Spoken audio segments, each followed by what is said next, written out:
লালমনিরহাট সীমান্তে ভারতীয় সীমান্তরক্ষী বাহিনীর গুলিতে বাংলাদেশি এক গরু ব্যবসায়ী নিহত হয়েছেন।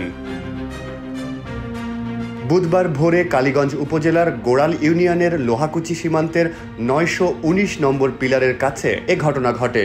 কালীগঞ্জ থানার ভারপ্রাপ্ত কর্মকর্তা ইমতিয়াজ কবির বিষয়টি দ্য ডেইলি স্টারকে নিশ্চিত করেছেন।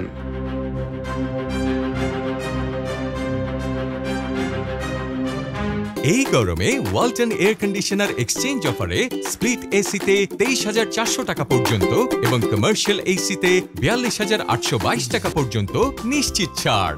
Walton air conditioner, comfort without compromise. Border guard Bangladesh, police ও স্থানীয়রা ডেইলি স্টারকে জানায়, ভোরে নুরুল ইসলাম সহ ৮-৯ জনের একটি দল গরু আনতে ভারতের পশ্চিমবঙ্গের কোচবিহার জেলার সিতাই এলাকায় গিয়েছিলেন। সে সময় সীমান্তে টহলরত বিএসএফ সদস্যরা তাদের লক্ষ্য করে গুলি ছোড়েন।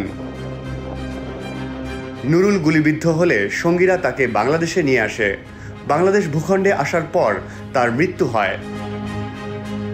পরে পুলিশ খবর পেয়ে তার মরদেহ উদ্ধার করে। গোড়াল ইউনিয়ন পরিষদের চেয়ারম্যান নুরুল আমিন ডেইলি স্টারকে বলেন, নিহত নুরুল ইসলাম একজন গরু ব্যবসায়ী ছিলেন। তিনি ভারত থেকে গরু এনে বাংলাদেশে বিক্রি করতেন। লালমনিরহাট ১৫ বিজিবি ব্যাটালিয়নের লোহাকুচি ক্যাম্পের কমান্ডার সুবেদার মঞ্জুরুল ইসলাম ডেইলি স্টারকে বলেন, এ ঘটনার প্রতিবাদ জানিয়ে বিএসএফকে চিঠি দেওয়া হয়েছে।